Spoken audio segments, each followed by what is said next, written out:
I can.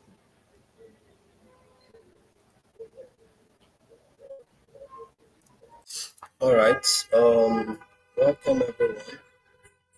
Welcome to Startup Grind Owerri. What would be I think we'll just take out just the next few minutes to just get to introduce ourselves. So yeah, you can type in the chat box. You just say hi,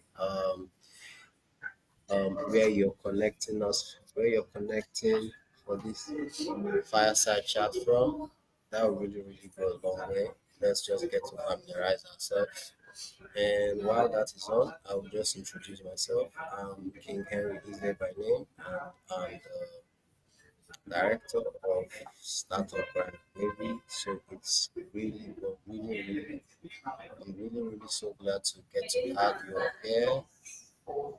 Actually had about I think almost 40 persons registered for this event, and so I think some other persons complained about too much form and all of that. All right, welcome Solomon. All right, so this is really a very very special event. We have in our midst the CEO and founder of Chief of Minds, and also these chiefs Yes, Lakeisha yes, yes, yes. Robichaux.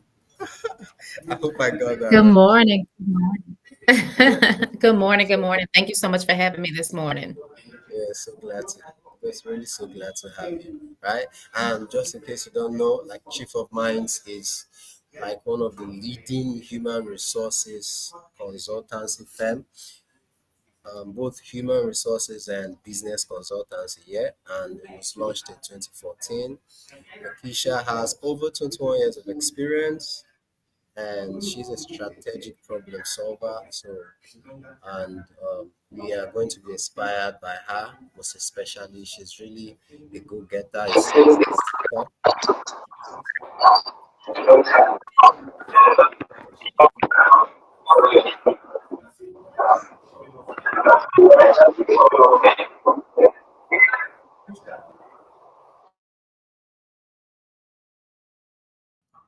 I'm really, really sorry I had to mute you. Welcome, thank you for joining. And also getting to speak about Lakeisha, she actually has a lot of accolades to her name. Just to also mention for the record, she's a graduate of Goldman Sachs 10,000 Small Business Program, and she won several awards there. And she also got she won the award of Small Business of the Year from She's a 10 Women's Business Award.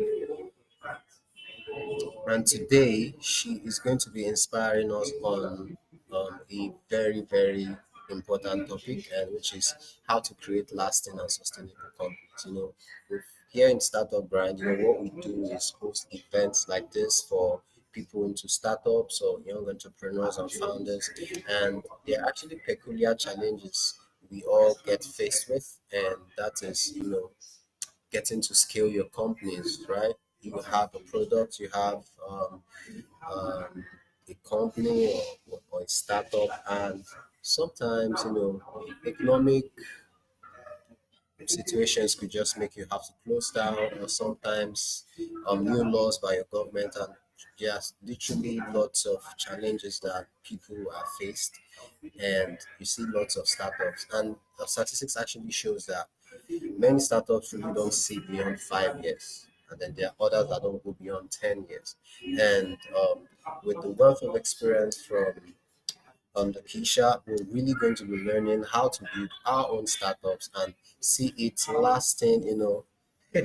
placing it like this is someone with over 21 years experience. Even one of her firms, which is Chief of Minds, established in 2014, and we're literally talking 10 years. We're talking 10 years by now. That's Absolutely, yes, yes, 10 years, with Chief of Minds, we've been in business. This is actually our 10th year, in October, it'll be 10 years, so we are happy, blessed, and excited about that. yeah, that's truly inspiring. Having a firm go for 10 years, trust me, that's a really great feat. Once you get 10 years, 20 years isn't a big deal. 25, 50. So we're so glad to have you. Yeah, and absolutely, and I definitely, appreciate it, glad to be here. 10 years, definitely marks, great opportunities that, we continue to have. Definitely we've had our challenges as any other business, but it's all been rewarding. Thank you so much. Right. So yeah, that's just about that for Keisha. And yeah, I don't know if you have any other thing to say to us, Matt, just in case I missed anything before we get right into our little chat. Yeah, no, I mean, you did a great, honestly, a great opening statement, on it, about what I do. As you said, Chief of Minds, Biz Chief. I'm also the board president for the Baton Rouge Metropolitan Black Chamber, also board president for Idea Public Charter Schools, of Louisiana as well. And so, which is good as well too, because it also, with, boards, if anyone on here for business owners, if you're not on a board, I do recommend, if you can, to, sit on different boards, because you get different aspects and you get experience and knowledge, on what it is, to have that board experience running a board. And those, of course, are for businesses, because so you get a different aspect because it's governance, that you're doing. But that's something that I highly recommend as well. But no, you did a fantastic job. So thank you. I appreciate it. Wow, that's really so inspiring. Thank you so much for pointing out those little extras. Yeah, so yeah, we'll actually get right into hearing from you, because I know you really have a lot on your schedule, and we are really so excited to get to have you here in Owerri. Just in case you don't know, Owerri is a city in Nigeria, capital city of Imo State, and Yes. they like it. The people are called like the Igbos, right? And the Igbos are usually the very much business inclined sort of persons. They love startups, they love businesses, buying and selling, and all of that.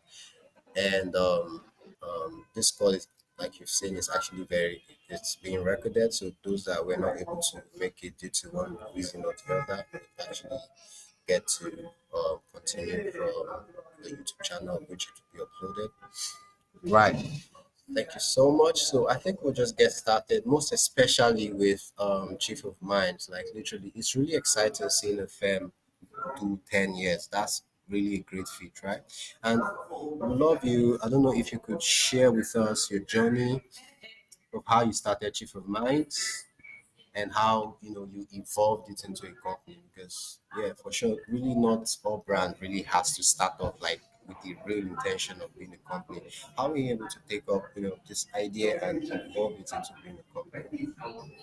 Absolutely. Yes. Yes. So, as you said, I started Chief of Minds 10 years ago. And the way that this journey started, I actually was working as the executive director for the Recovery School District in Louisiana. And when the superintendent actually came to recruit me, I was working for Dollar General at the time in a regional HR manager role there.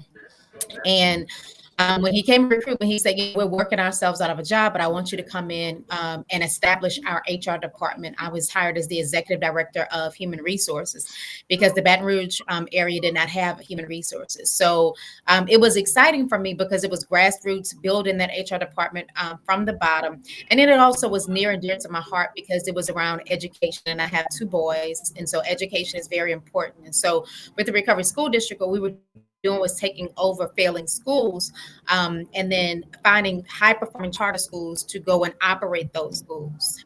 So when he brought me on and I accepted to come on, I was the executive director of human resources. And then a few months later, I actually was promoted to be the executive director over from Baton Rouge to the Shreveport area. So everything outside of New Orleans. And this was really good. I had a great time there.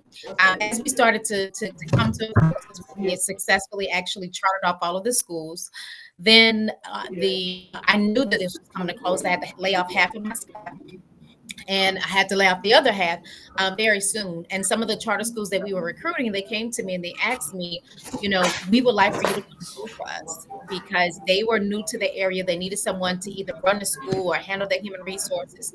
And so I told them, I said, instead of hiring me as an employee, why don't you hire me as a consultant and I will lead and guide you as a consultant. And they were totally fine with that. Sounds good to me. Whichever way that we can have you working with us, we'd appreciate it. So from there, Chief of Minds was born because I basically saw the need and and demand, and that's so important when we talk about business and entrepreneurship, is that you're able to identify when there is a need and also when there is a demand. And I saw that, and one of the things I saw as well with that, as I started Chief of Minds, we first started out as doing consulting. We did HR consulting, business operations consulting, because that was my background. Even before I started with the Recovery School District, I had worked in Fortune 100 and 500 companies such as Dollar General, CVS Pharmacy, Save a Lot, Loyola University, in leadership, HR, and management roles. And so I really understood the need and demand and what your customers are and how you can actually help you meet those needs and demands of the customers. So from starting there, we just actually continue to grow. We started our organization, a business approach that wanted us to handle their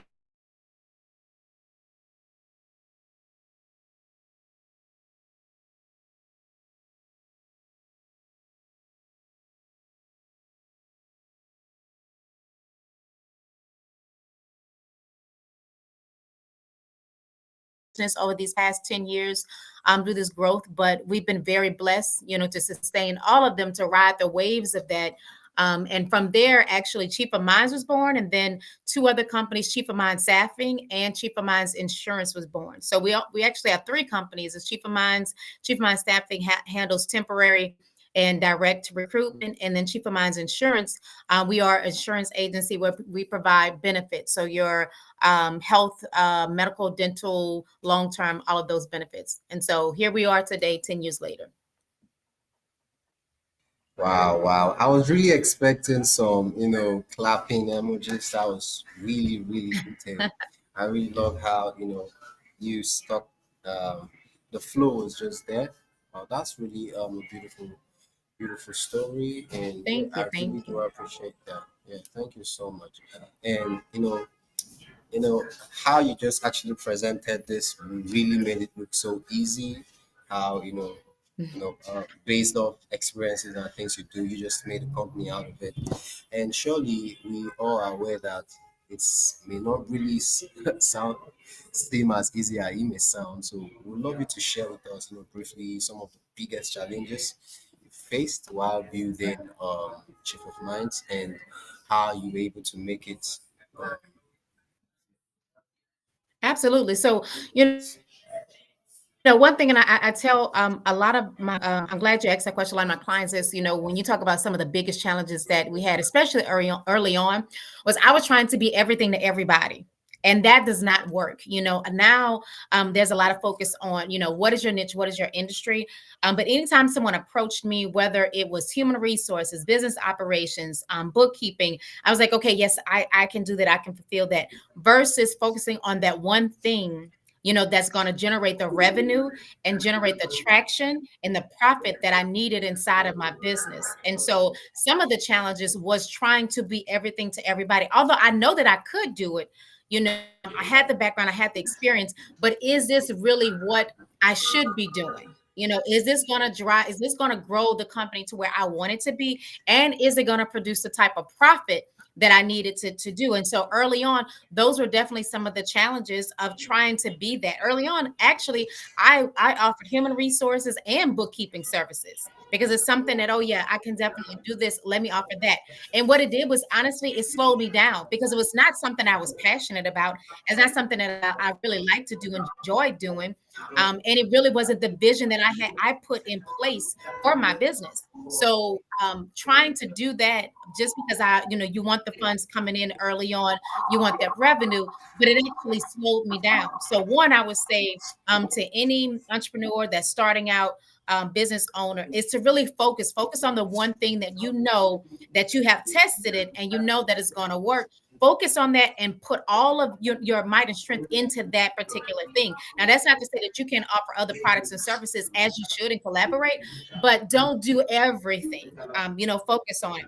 Another challenge that I ran into early on was about capital. With any type of business, attaining capital is important. And so being a new business, it was tough trying to get capital to grow my business. I needed equipment, I needed employees, I needed software for where I was going. I thought big, and I wanted to fulfill that dream, and I wanted to fulfill the needs of our clients, but I needed resources to do that. So some of the challenges were that I faced was acquiring the capital to do that, and how I overcame that. Because, and I'll just be quite frank and honest with you, we live in a world where the good old boy system, a lot, it trumps a lot.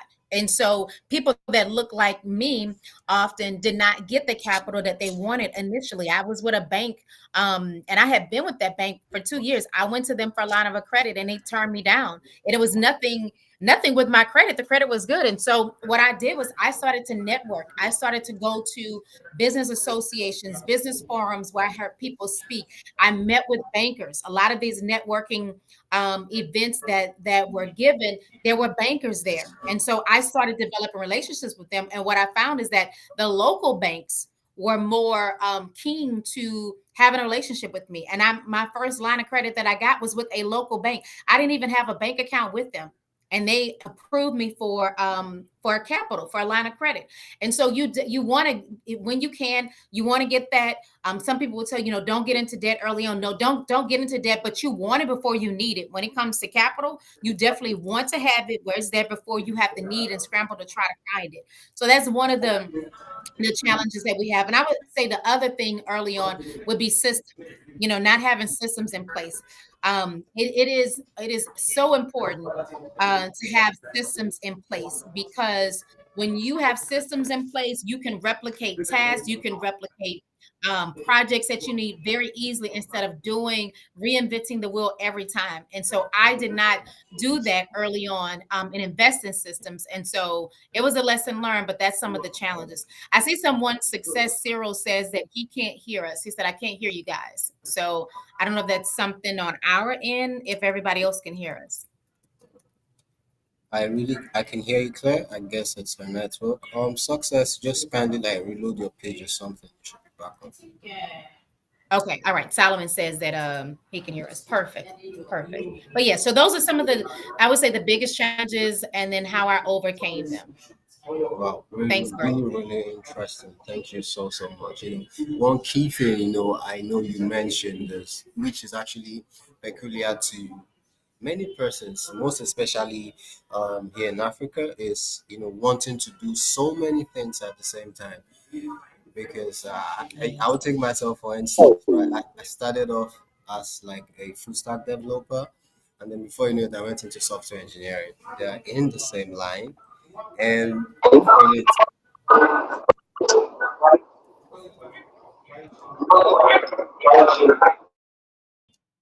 before you know it, actually jumped right into UI UX, and right now I'm into community building too. So it's I think it's actually easy for you to get to do a lot of this thing, but you don't get to have that focus to really run with something. And I'm really glad that hearing you speak, I was thinking which of my many skills do I narrow down on, and I think community, especially like the best getting to inspire people like you and help other persons grow.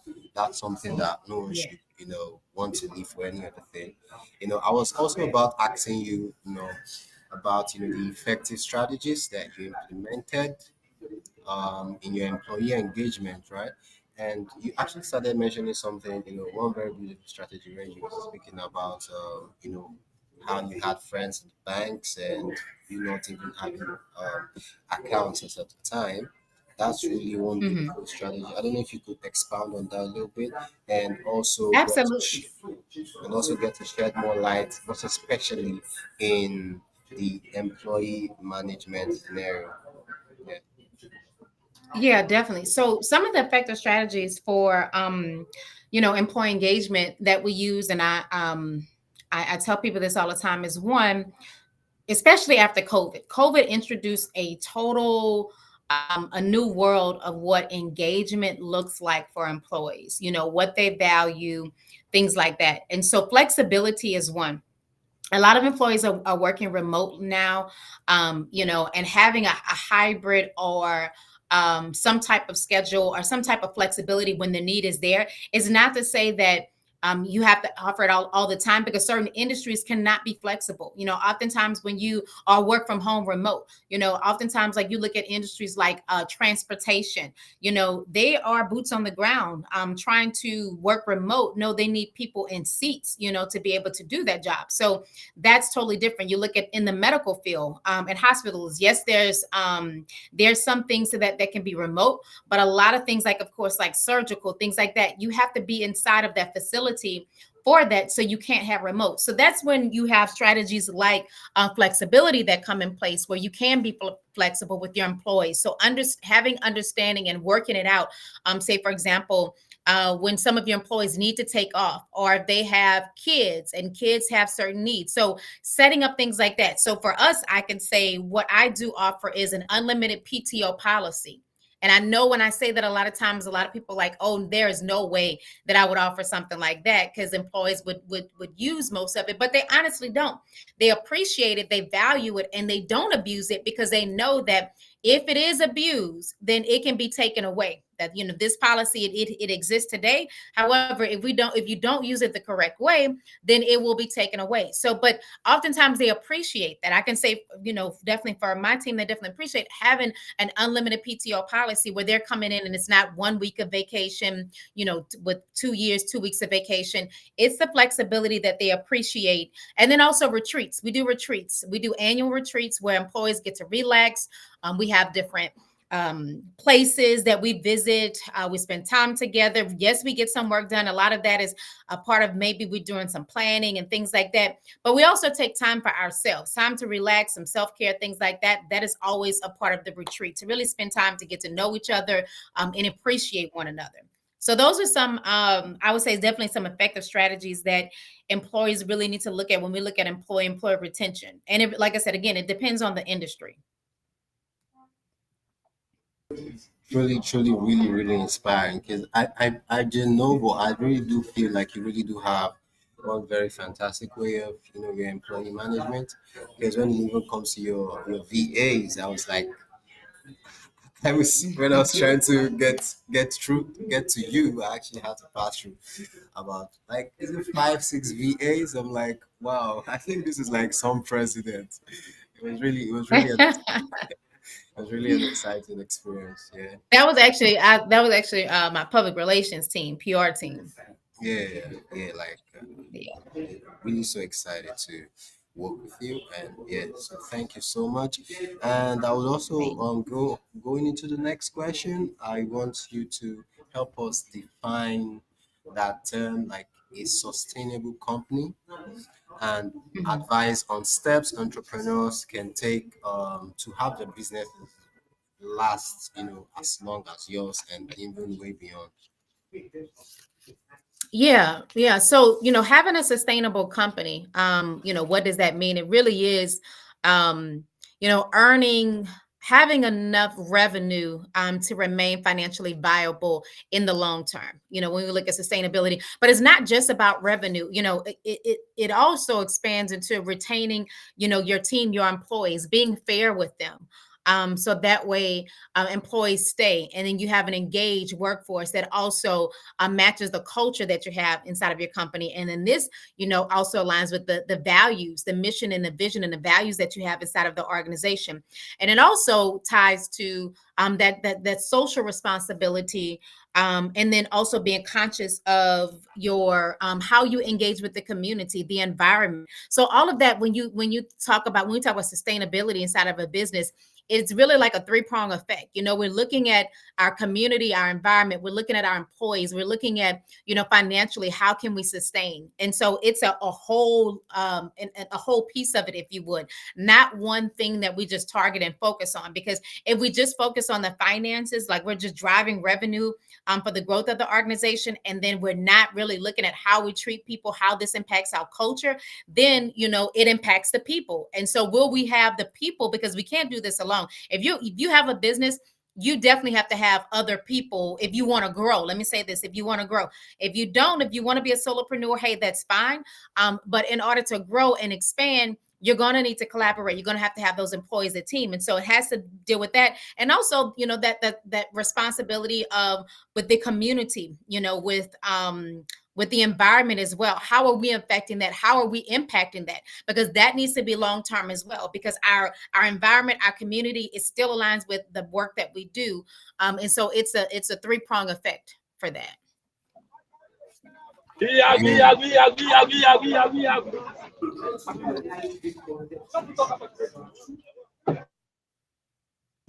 Yeah, thank you so much. That was truly inspiring. Thank you so much. Yeah, I really did learn a lot. Absolutely. Yeah, and that would actually take us straight to our next question. Um, you know, you may actually be on a path of some sort of, like I'll take for instance, like in the development phase. I'm really sorry, I'm more of a technical person, right? There was this period where there were lots of developers, getting good jobs and all of that. And towards 2020, where Web3 just kind of like took all over, and there was literally more and high in demand Web3 developers all of a sudden. And that phase went off, and people that actually spent a lot of resources trying to learn these Web3 technologies actually still got out of jobs. And now we are in the AI phase. Everybody's now moving towards AI. And this scenario of rapid, switches and sudden growth, um, how do people get tend to how do think people can get to sustain their businesses or startups in such phases like this? Yeah, AI is definitely, when we look at, how the future is evolving, what that looks like. AI has been introduced, it's not going anywhere, and every, organization should try to take an advantage of it, should try to take advantage of use it in some way or another, and how it creates value, to their business. And whether that's automating processes, automating procedures, use it, use it to how it can help your organization. A lot of people, they are concerned about AI replacing their jobs, but I don't foresee it replacing the jobs. I foresee it replacing jobs that are just very task oriented jobs that can be repetitive and done like that. But many jobs, it's not going to replace. It may be alongside, other work, but then you need someone also to program, some of the AI devices that they have or what have you. So it is something that many organizations should really look at embracing, because it can make the business easier. And I think we have on the call today, everybody that's here are probably business owners, entrepreneurs of some sort, way, or fashion, really should look at what can they do to make it easier inside of the business. And that may start with the hiring process. You may automate how they are hiring, and that's part of AI. How do they go in and apply? How are you interviewing? Is there a screening effect? Now there are some concerns about that, but are you screening them? And then your onboarding process, automate what that process looks like so it doesn't have to be manual. Up until how you do performance management, how you engage an employees. There are different systems out there. So it is definitely evolving. I truly believe that AI is part of the future of how businesses will evolve. But that's just one aspect of it. There's many more to come, like we talked about before, with the remote hybrid workplaces. Also wellness. When we look at the future of the evolving workplace, mental wellness is something that a lot of people are looking at. Many people are getting stressed out, getting burnout. They have to take care of aging parents, and so mental wellness is something that should be discussed inside of the workplace. How does it impact your employees? How does it impact leaders?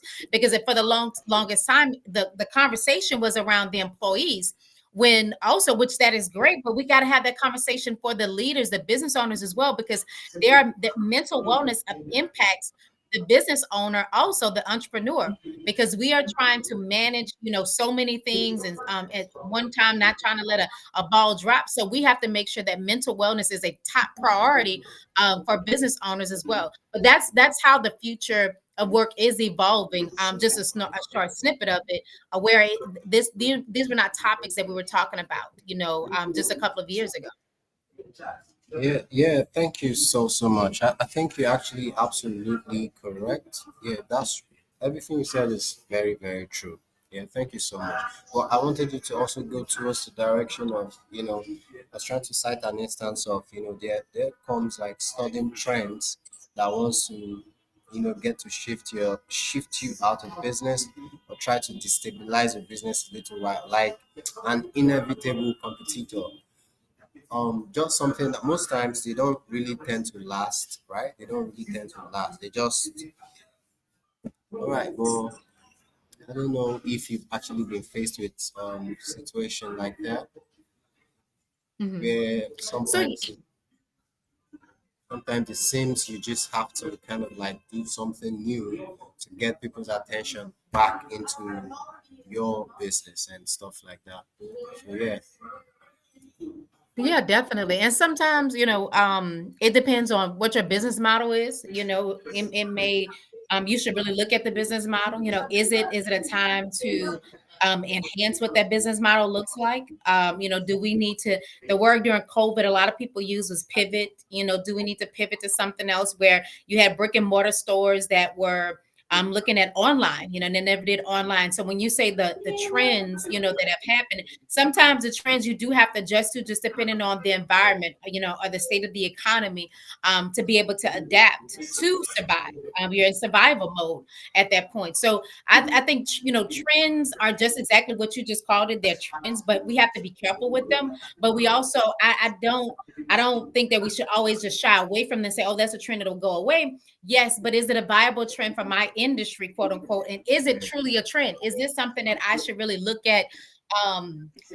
Really look at putting into my business model. Will this enhance and help my business model? And that you can find that out by testing it, doing a small test to see how it impacts your business. And if there's some key takeaways or something that you can actually implement inside the business. Yeah, that's actually very true. Yeah, thank you so much. You test out those trends and see if it fits your business model. Yeah, thanks so much. And I would love us to actually dive a little bit into company culture. And I don't know if you can tell us a little bit about company culture in creating sustainable businesses and how you imbibe that in Chief of Minds. Yeah, yeah. So, with company culture, we're looking at you're looking at the shared values, the way that you communicate, the way that you interact with each other, and not just internally, but also with your with your customers and your clients.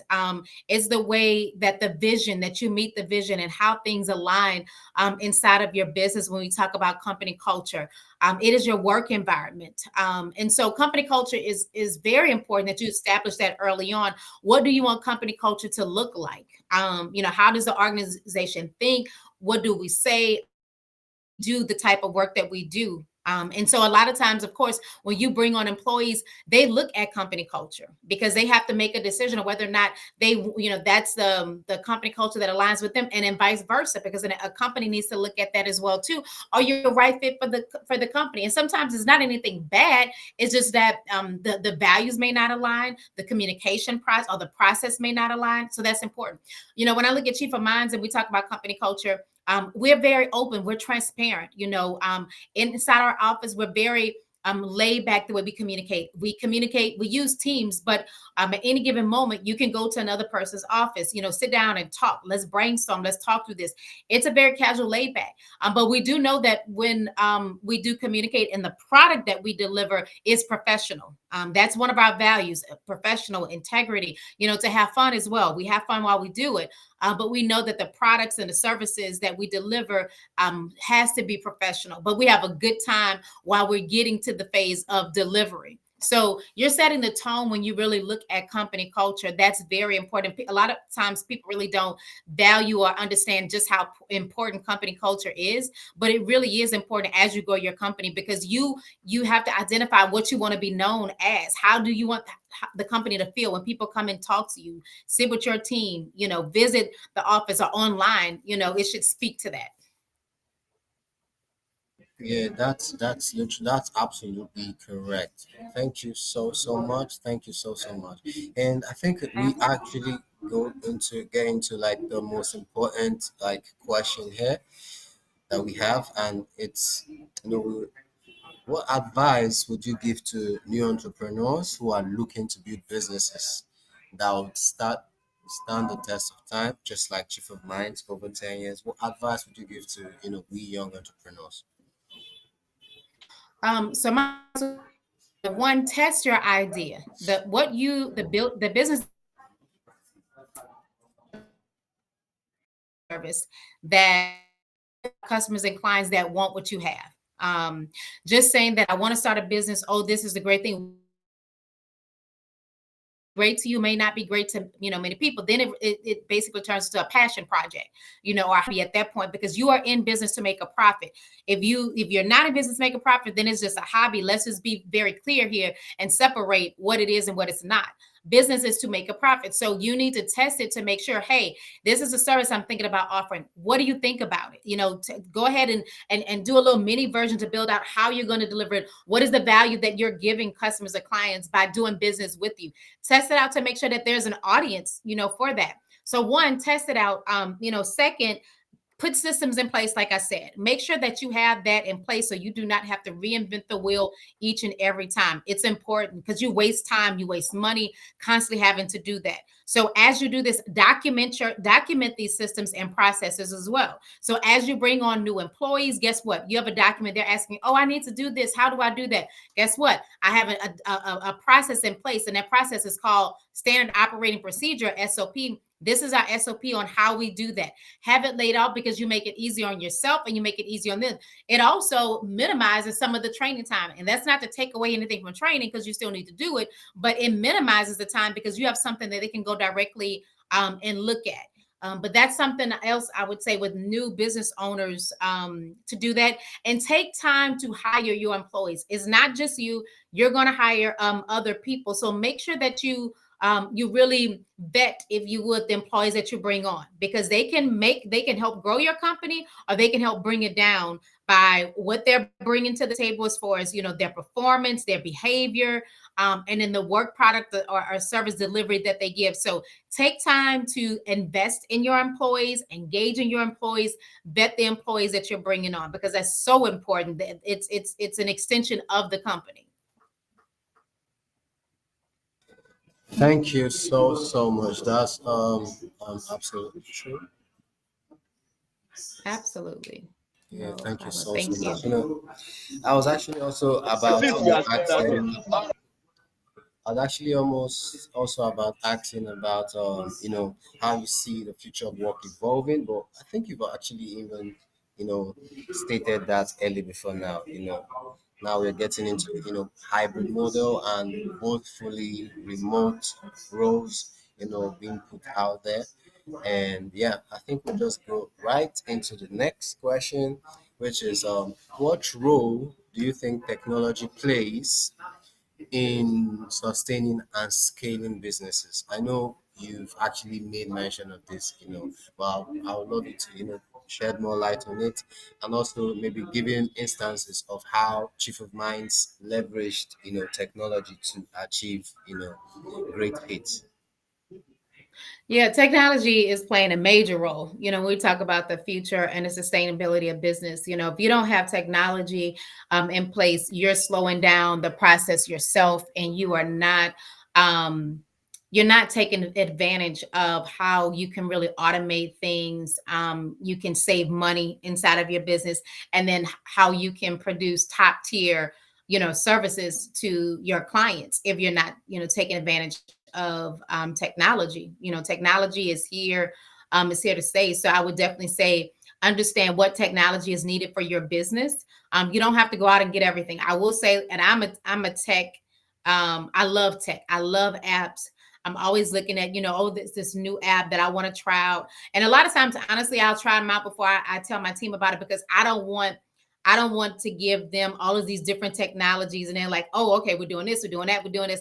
No, let me test it out first and see if it's a good fit for our business before I just throw all these things at you.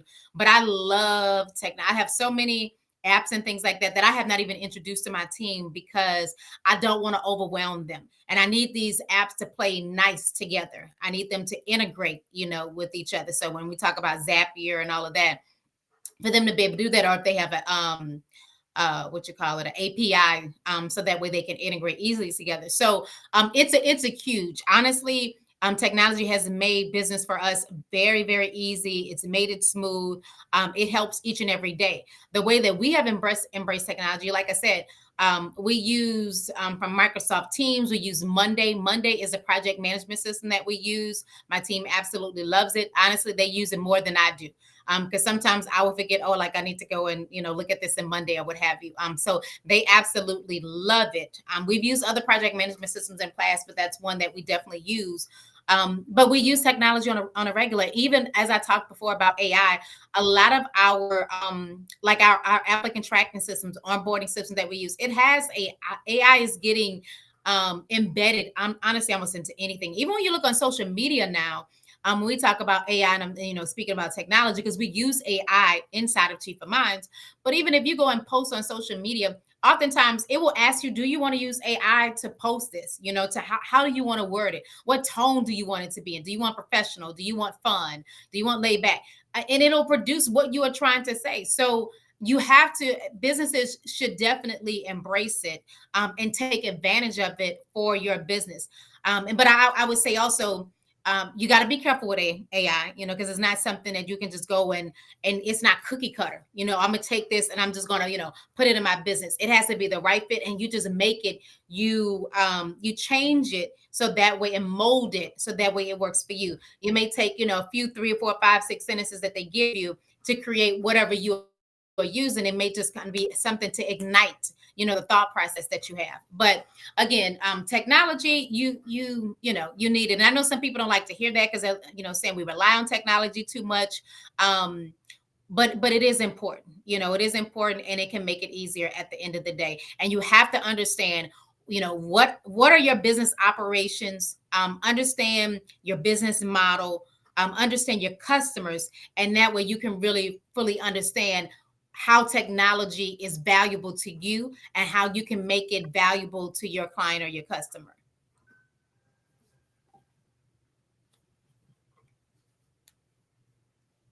You're on mute. Oh, Oh, thank you so thank you. much. Yeah, I can hear you now. That yeah, that's literally like, yeah, that's really so exciting. And I also personally do share that feeling, trying out new technologies and all. Just like this platform that we're using, it's really not common. I hope I'm the first to introduce you to it. to Yeah, I like it. Yes, yes. It's a wonderful, wonderful platform. I like it. yeah, It's really yeah, good. it's open source, and so you get all the features you're getting from Google, from Zoom, all for free. Or you just have to pay the price of that little watermark at the top left corner, right? So, and it's also more like, mobile friendly. I would have used our company's platform, Bevy, and now I have to answer a lot of questions why I didn't use Bevy.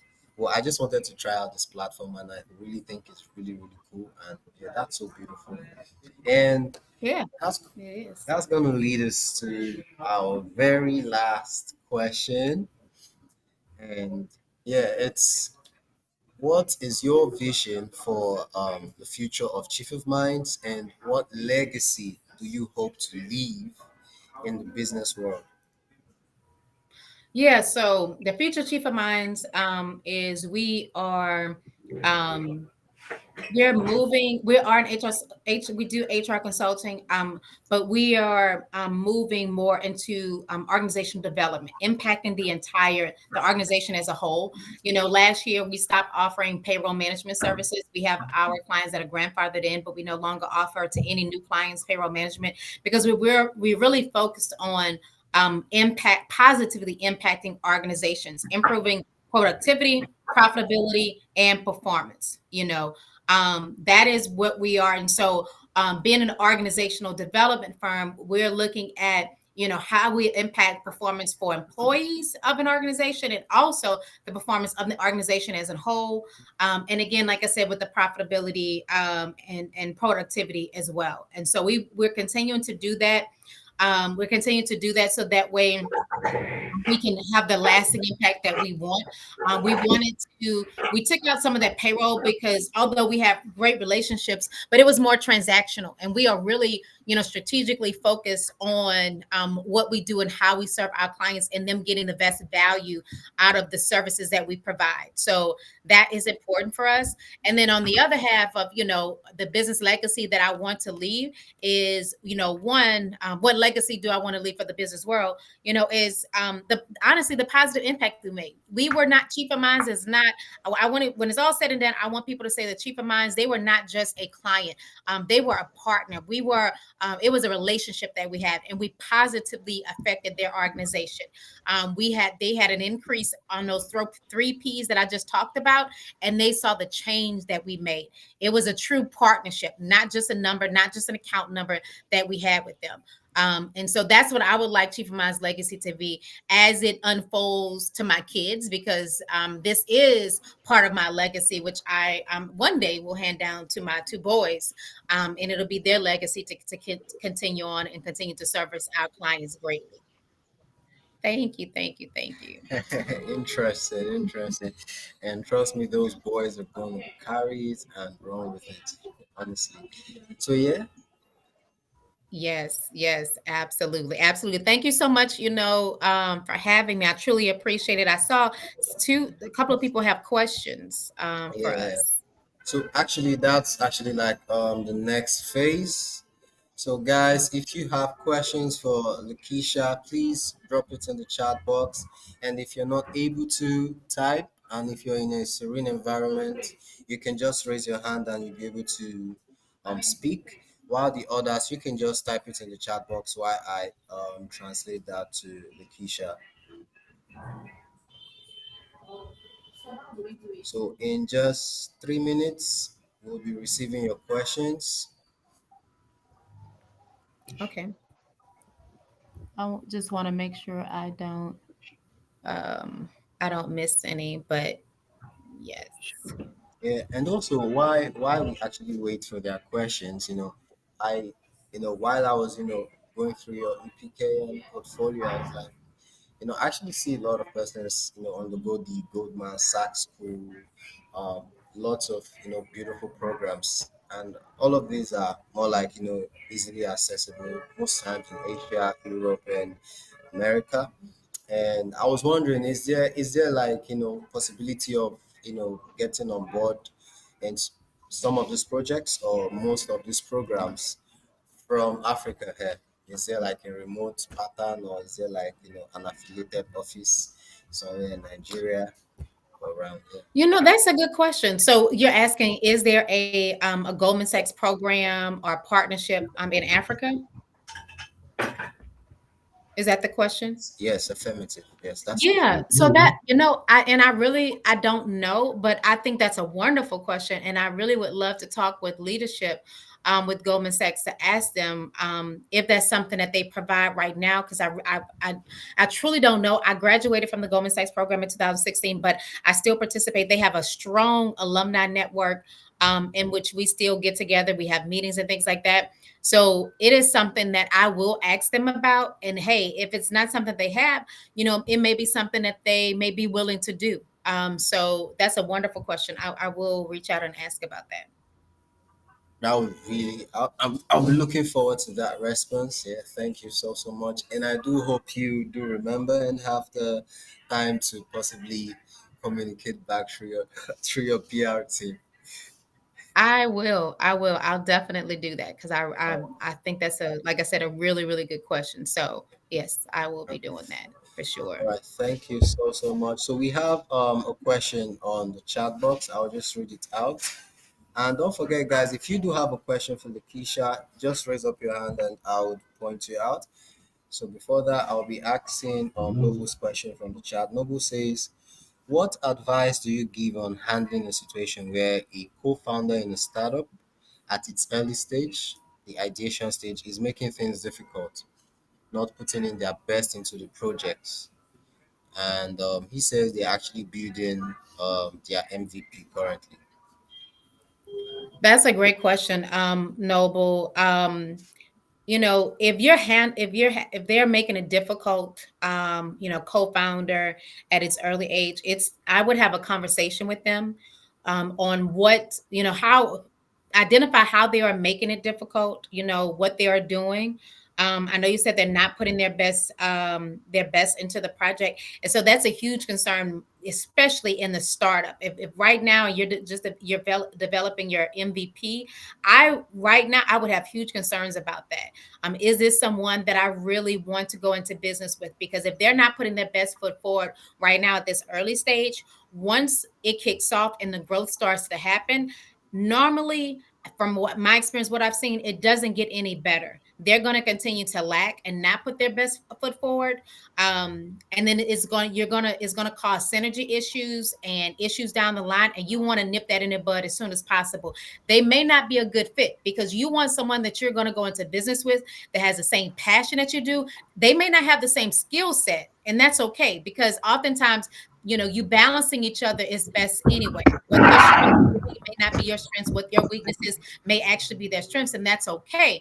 But having a commitment between each other, and you may want to go ahead and put into place some type of operating agreement that you have it in black and white. These are the terms. This is how we will contribute, into the business. Have that put in place early on, and that way you have a way out. If this person does not hold up their piece of what you all have agreed upon, then you have a way out where you can exit or have them exit, not possibly them exit or have them exit the business because they're not doing what they said they would do. But that's something you want to address early on before you get down the road, because I've seen too many times where it's gotten really nasty. It's got very expensive to buy another partner out because they're not doing what they need to do. And oftentimes that's what it requires, usually, is buying them out of their piece of the business. But if it's early on and they're making it difficult, have a very honest and transparent conversation with them on, hey, this is what I'm noticing, that is happening. Why not? Are you really ready to do this? Do you really have an interest in doing this?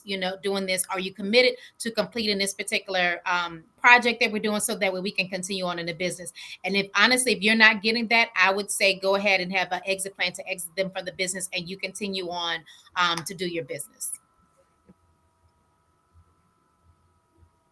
But I truly Wow, wouldn't wow, waste. wow. I truly wouldn't waste time, honestly, with doing it with them if not. Yeah, That's a red thank you. flag. Yeah, truly big red flag. Thank you so Yes. much. And Noble, I do hope you got your answer complete. You can just drop an appreciation.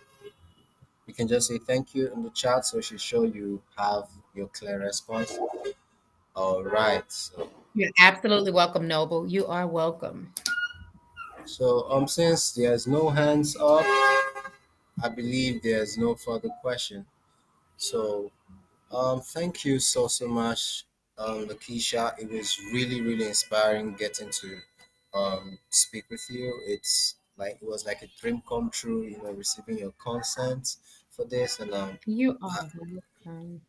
words can't really show how gracious I am. Thank you so much, and I do look forward to hopefully getting to engage you in future events like this. Absolutely, absolutely. It's been my pleasure. I truly enjoyed it. I'm definitely going to look into that Goldman Sachs program to see if that's something that they can bring over to Africa, because I think that's truly a great question, and that would really be good. That'll be a great partnership to be able to do that. So thank you so much for having me, and I look forward to collaborating in the future. Thank you so much, and yeah. Thank you. So Have a good one. yeah, thank you so much,